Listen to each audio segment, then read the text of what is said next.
വിഖ്യാത ഗായിക എസ് ജാനകി വിടവാങ്ങി. അന്ത്യം മൈസൂരുവിൽ കഴിഞ്ഞ കുറച്ചധികം നാളുകളായി പ്രായാധിക്യത്തെ തുടർന്നും അസുഖങ്ങളെ തുടർന്നും സജീവമായ പിന്നണി ഗായകരംഗത്തു നിന്നൊക്കെ മാറി നിൽക്കുകയായിരുന്നു. ഇപ്പോൾ സ്ഥിരീകരിക്കുകയാണ് വാർത്ത.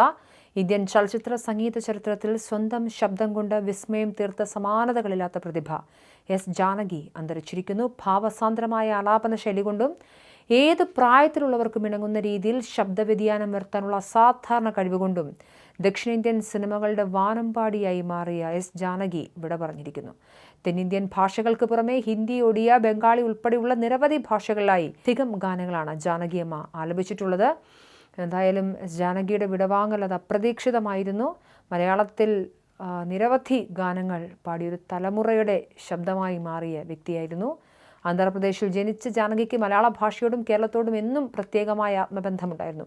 ശുദ്ധമായ ഉച്ചാരണത്തോടെ പാടി ഫലിപ്പിച്ച മലയാള ഗാനങ്ങൾ മലയാളിക്ക് അവരെ സ്വന്തം നാട്ടുകാരിയാക്കി.